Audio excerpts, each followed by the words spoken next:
one of us is suffering any place on this planet, then a part of all of us is. The only difference between all one and alone is just one L. A good example of that is watching my mother with my grandmother. My wonderful grandmother, who was almost 96 years old, was dying, and my mother was taking care of her.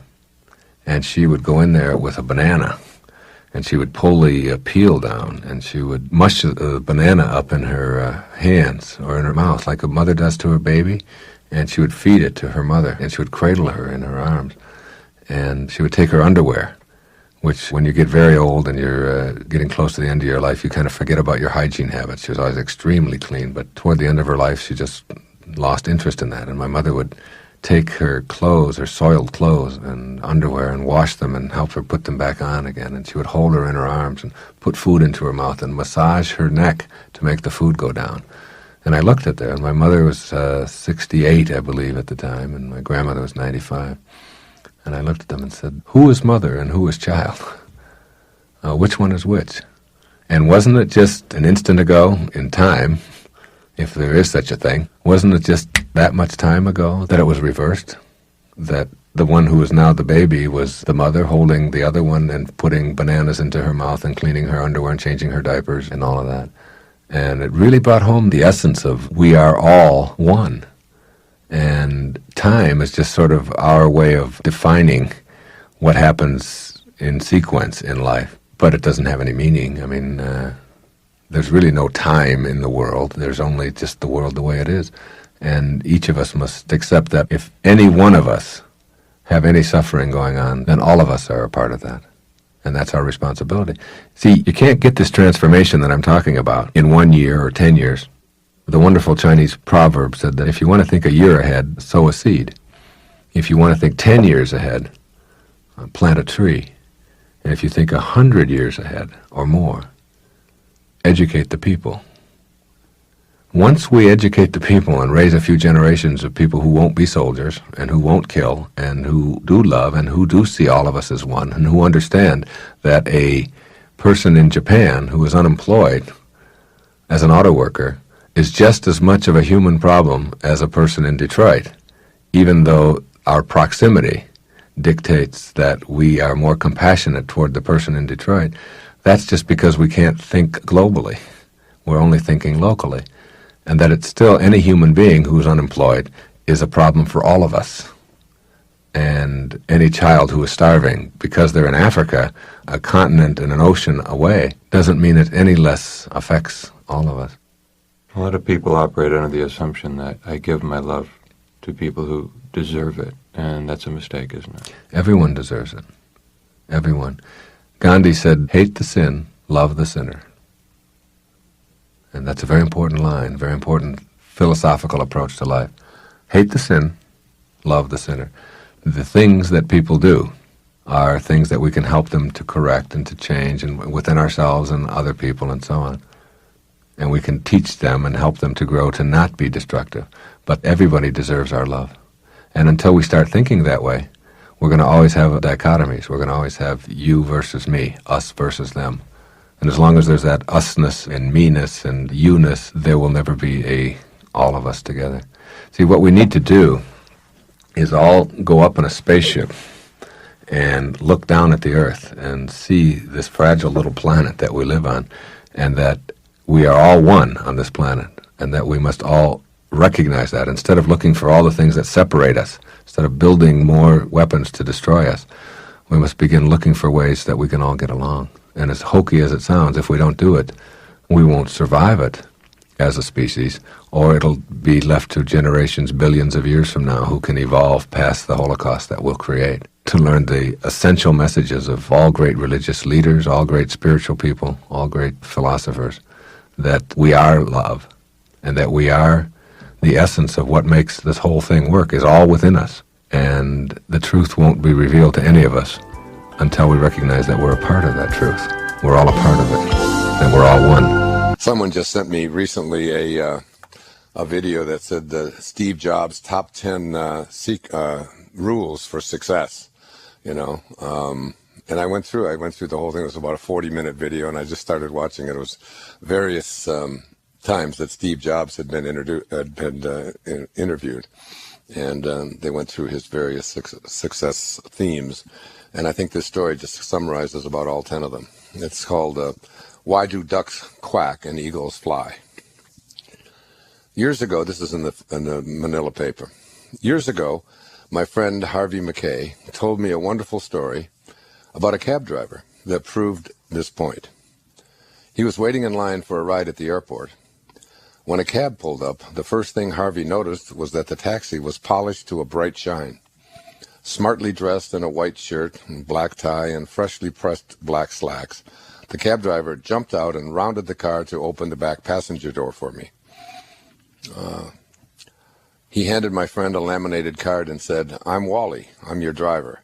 While I'm loading your bags in the trunk, I'd like you to read my mission statement." Taken aback, Harvey read the card. It said, "Wally's mission statement. Quote, to get my customers to their destination in the quickest, safest, and cheapest way possible in a friendly environment." Unquote. This blew Harvey away, especially when he noticed that the inside of the car matched the outside spotlessly clean. As he slid behind the wheel, Wally said, "Would you like a cup of coffee? I have a thermos of regular and one of decaf." My friend said jokingly, "No, I'd rather prefer a soft drink." Wally smiled and said, "No problem. I have a cooler up here in front with regular and Diet Coke, water, and orange juice." Almost stuttering, Harvey said, "I'll take a Diet Coke." Handing him his drink, Wally said, "If you'd like something to read, I have the Wall Street Journal, I have Time, Sports Illustrated, and USA Today." As they were pulling away, Wally handed my friend another laminated card. "These are the stations I get and the music they play, if you'd like to listen to the radio." As if that weren't enough, Wally told Harvey that he had the air conditioning on and asked if the temperature was comfortable for him. Then he advised Harvey of the best route to his destination for that time of day. He also let him know that he'd be happy to chat and tell him about some of the sights, or, if Harvey preferred, to leave him with his own thoughts. "Tell me, Wally," my amazed friend asked the driver, have you always served customers like this?" Wally smiled into the rearview mirror. "No, not always. In fact, it's only been in the last 2 years. My first 5 years driving, I spent most of my time complaining, like all the rest of the cabbies do. Then I heard this personal growth guru, Wayne Dyer, on the radio one day. He had just written a book called You'll See It When You Believe It. Dyer said that if you get up in the morning expecting to have a bad day, you'll rarely disappoint yourself. He said, "Stop complaining, differentiate yourself from your competition. Don't be a duck, be an eagle. Ducks quack and complain, eagles soar above the crowd." "That hit me right between the eyes," said Wally. Dyer was really talking about me. I was always quacking and complaining, so I decided to change my attitude and become an eagle. I looked around at the other cabs and their drivers. The cabs were dirty, the drivers were unfriendly, and the customers were unhappy. So I decided to make some changes. I put in a few more at a time. When my customers responded well, I did more. "I take it that it's paid off for you," Harvey said.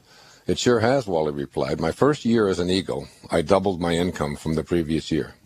This year, I'll probably quadruple it. You were lucky to get me today. I don't sit at cab stands anymore. My customers call me for appointments on my cell phone or leave a message on my answering machine. If I can't pick them up myself, I get a reliable cabbie friend to do it, and I take a piece of the action." Wally was phenomenal. He was running a limo service out of a yellow cab. I've probably told that story to more than 50 cab drivers over the years, and only 2 took the idea and ran with it. Whenever I go to their cities, I give them a call. The rest of the drivers quacked like ducks and told me all the reasons they couldn't do any of what I was suggesting. Wally, the cab driver, made a different choice. He decided to stop quacking like ducks and start soaring like eagles. No one can make you serve customers well. You make that choice. That's because great service is a choice.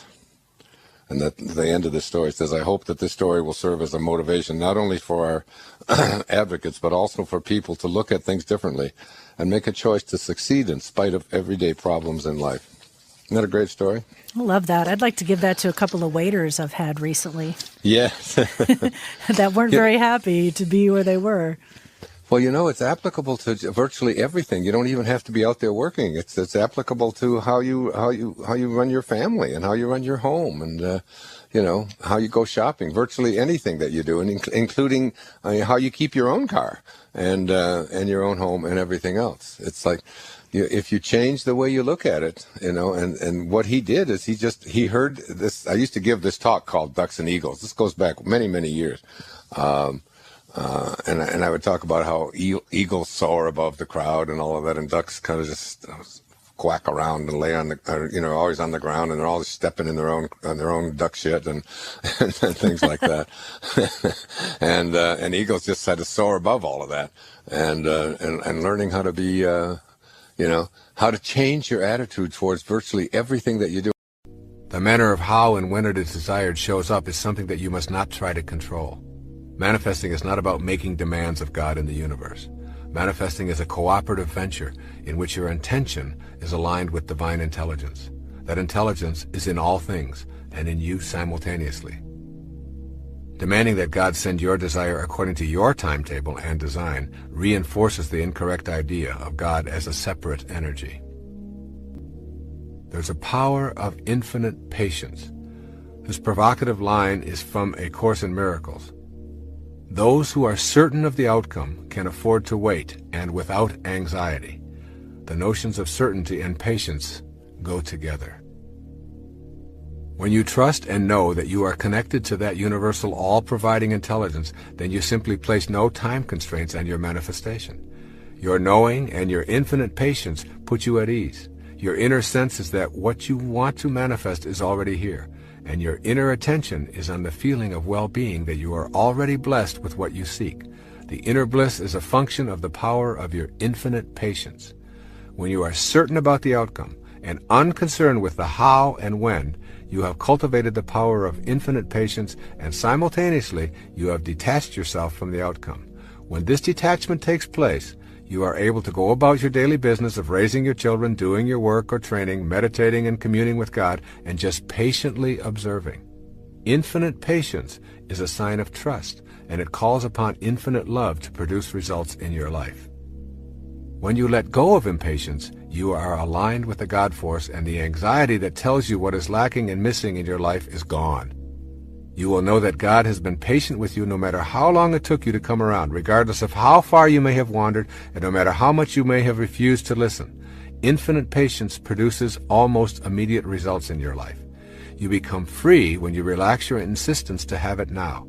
As an infinitely patient person, you know that you are already where you want to be, and there are no accidents, and that all that appears to be missing is nothing more than an illusion perpetrated by your ego.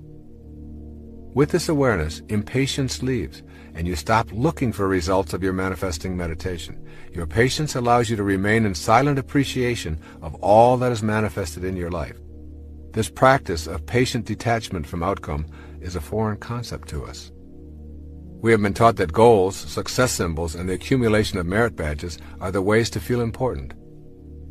What follows is a guide for living with the seeming paradox of attempting to manifest something into your life and at the same time not being attached to when and how it shows up. So here's a step-by-step plan for putting patient detachment into your manifesting practice. First, understand the essence of what you desire. What you desire is not necessarily in the realm of things. If you want to manifest money, for example, notice if your attention is centered on the dollars or on the experience and feeling of financial security. The experience is the essence of your desire. By putting your attention on inner feelings, you shift from being gratified by externals. The essence of your desire is a feeling of well-being and joy and an alignment with the universal spirit. You may feel that you truly want to manifest more income and a promotion. Detach yourself from the in-the-world promotion and increase in pay. Put your manifesting energy on the essence. You're wanting to feel more secure and less stress. You will probably begin to see things arriving in your life that reduce your anxiety. They may seem to have very little to do with what you originally thought you wanted. And then secondly, banish doubt and enter into the realm of certainty. When you've removed doubt about your ability to manifest, it will be easy to detach yourself from the outcomes and all of the details. Your trust in yourself and in the divine energy of the universe is all you will need. Then third, leave your expectations and go about your business. Maintain your work and play regime with a new sense of peace originating in your inner knowing about what is manifesting for you.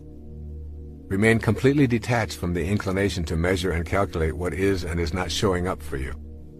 And then fourth, in this step-by-step plan, maintain privacy about your desires. Sharing your manifestation efforts decreases the energy and deflects the energy into the ego's need to gain approval. Then fifth, be aware of the cues that your desires are manifesting. Keep in mind that the way things will show up in your life is not necessarily related to what your rational brain expects. Things may begin popping up into your life that were never there before and which may surprise you as you notice them more and more frequently. These synchronistic events and happenings are the result of beginning to live in a heightened state of awareness. Pay close attention to the cues as they surface and gently tell yourself, it's working, I can see the results. And then sixth, act immediately on the cues that arrive by acknowledging them. When you acknowledge the early signs of arrival of what you wish to manifest, you are giving your inner energy a positive charge and recognizing the divine universal intelligence. This recognition is essential to the continuation of this manifesting process. And seventh, don't think of your manifestation as a special favor. To see manifestation as a favor is to begin the process of bargaining with God and believing in your separateness from all other living things. Your desires manifest because you are in perfect alignment with your source of creation and because you are not placing any limitations on what can come into your life. And then eighth, view any and all obstacles as lessons, not indications of failure. Keep in mind that you are practicing patience and detachment from outcome. Everything that shows up in your life is supposed to. This includes the falls in your life. They provide you with the energy to propel yourself to a higher state of awareness. And then ninth, release all judgment from your manifesting practice. This requires you to be willing to suspend your inclination to judge that which shows up in your life as right or wrong, good or bad, attractive or unattractive. Your judgments halt the flow of universal energy into your life and put you at odds with that divine power. Your ability to manifest depends in large part on your willingness to leave behind the collective judgments that make up the totality of human beliefs. Detaching from these beliefs is one of the greatest challenges of your life. You will probably experience a sense of loss and perhaps a feeling of loneliness as you make this step out of judgment. The reward is that you will begin to expand your own perceptions and accept what others believe are their perceptions. That you have within you the power to not only trust in yourself and in this divine wisdom, and also that you are connected to it through being a part of the environment as well as the environment being a part of you, but to also know that there's an energy, there's a force that will be used to bring to you what it is that you seek.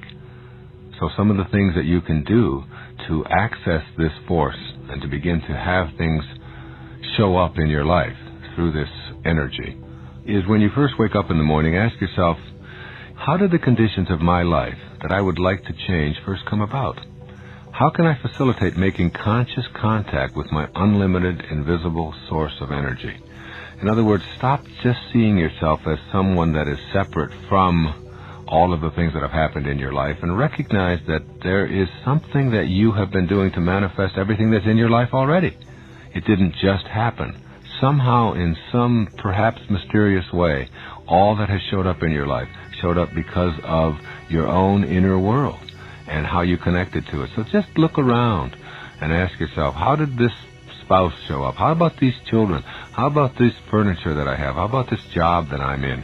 All of these things, what role did I play in this? Was this just a fortuitous accident of nature, or am I collaborating in some way that I don't quite understand with the forces of nature that bring things to me? And then begin to take some responsibility for it. Secondly, I would explore the possibility that perhaps the reason you believe that life is limiting is because you've assumed limitation to be in your life. If you don't assume there are any limitations in your life, then those limitations begin to go away.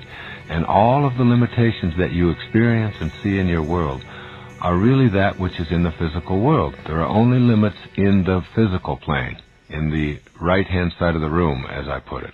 All of the stuff that you see. Yes, there are beginnings and ends to all of that as our senses perceive them. But in fact, that's really not who we are. Who we truly are, that divine being that is in all things, is unlimited. And when we can give up our forfeiture of our ability to get into that world, we also give up the world of limitations. Whatever picture you are able to create mentally will assist you in knowing that the creative energy is flowing through you. So work on these pictures that you have and make sure that the inner pictures you have of what it is you would like to have, these visualizations, are working with you rather than against you. When you are able to internally picture yourself cooperating with the divine intelligence, it will cooperate with you. If you can't picture this for yourself, if you can't get that inner picture, then you will manifest whatever it is that you are picturing, which is doubt. Another thing that I would remind myself is to never limit the spirit in any way. Talk to your spirit. Talk to this divine intelligence that is you, that is even giving you the power to talk in the first place and to think. And tell the spirit what you want without telling it how you want it to happen. Then retreat in faith and trust. Also, I would keep your mental picturing to yourself. Keep it secret. Keep it private. What you want to attract is between you and God. And the moment that you need to prove it or you need to share it, you take the energy away from its accomplishment and onto the reactions of others.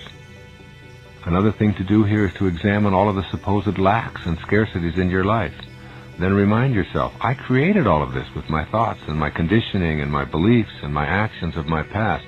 Taking responsibility for all that has shown up in your life is the way to transcend the things that you no longer want to show up. Also remember that what you think about is what you become. The great secret of the universe. The strangest secret, as my friend Earl Nightingale used to say. What you think about is what you become, what you think about all day long. Be conscious of every thought or every picture that ends up in your head, because that's what you will manifest in your life. And if you're doubting that, then you will manifest the doubt. And finally, I would recommend that you begin to act as if what you really want to attract to your life is already here, because it couldn't be anyplace else. Everything that's in the universe is already here. You don't create anything, you just redistribute, and you just attract that which is already here to your life. And so, if you are acting as if what you want is already here, if you're thinking you'd like to have health, then you start thinking that I'm healthy. If you think that you'd like to have a divine soulmate show up in your life, you act as if that person is there. And you begin to have conversations with that person and expect that person to show up. If you have inner views about attracting prosperity for yourself, then you begin to act prosperous. You go to places where people who live prosperously are hanging out. You walk around car dealerships that reflect this kind of consciousness. You always act as if what you want is already here. It just hasn't aligned yet with your intention. And that's what manifesting is, the alignment of your intention with divine purpose. My sister-in-law, Marilyn, was driving on the Lodge Freeway in Detroit with her husband, my brother, and their 3 children in the back seat. Now, she is a hardcore, linear, left-brain skeptic. I mean, you had to show me.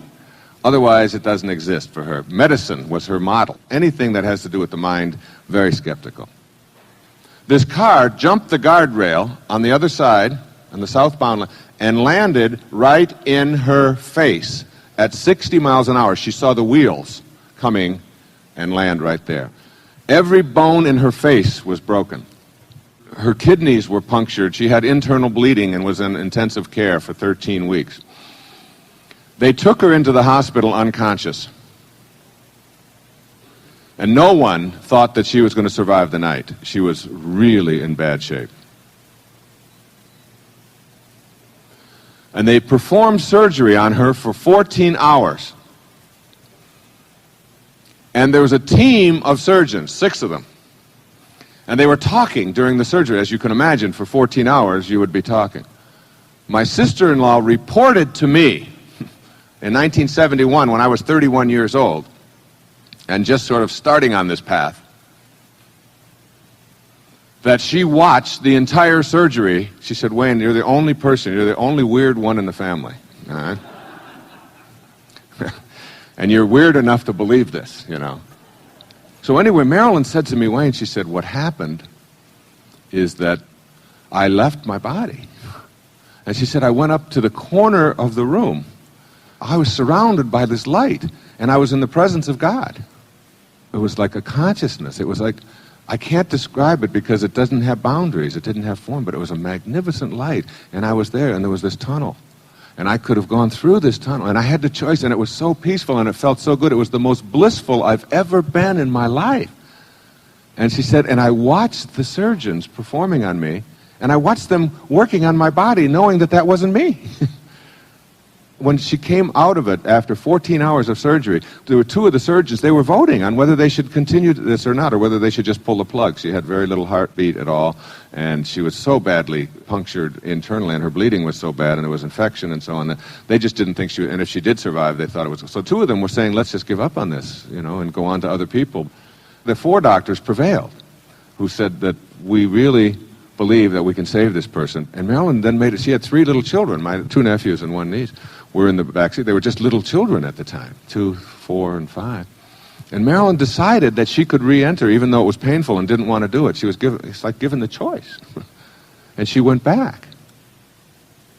And when she came out of it, she told the surgeons which ones had said, let's give up on it, and which ones had said, let's stay with it. And she had gave them word for word what they had said in this event.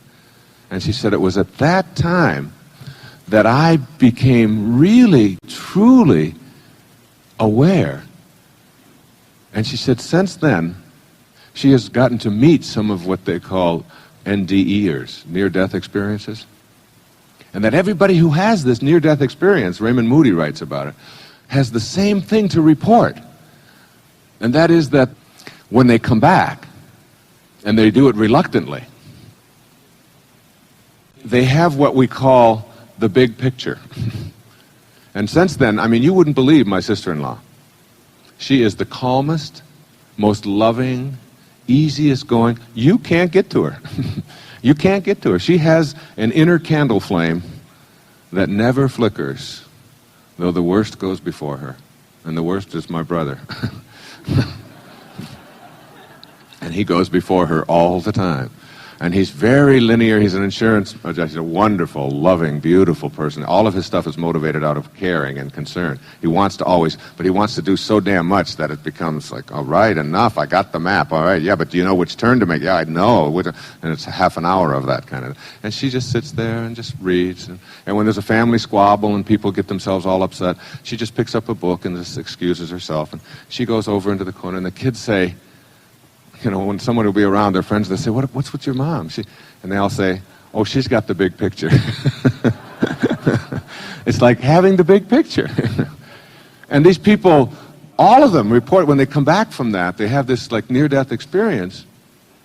It's like tension and stress and anxiety and fear and all of that stuff that occupies so much of our lives is just gone. It's just not a part of the consciousness any longer. My suggestion is that we don't have to have that kind of traumatic event happen to our form to understand the universal principles and to surrender to them and to make them work every day in our life. That we don't have to go there.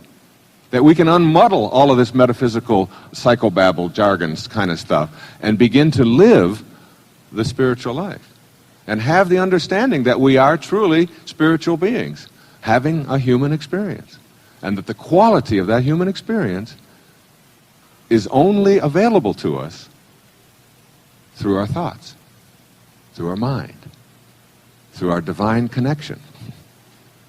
And that whatever your religious belief, whatever label you place on yourself, try not to think of yourself as Christian. Try to be Christ-like, and you'll know what I'm talking about. Try not to think of yourself as Jewish, but be Jehovah-like, or Buddha-like, or Muhammad-like. These were not people who were asking anyone to deify idols and wooden deities and an orthodoxy. But instead we're talking about kindness and love and forgiveness and gentleness and spirit, and that we're all connected, and you begin to live that way. And it's really quite an easy thing to do.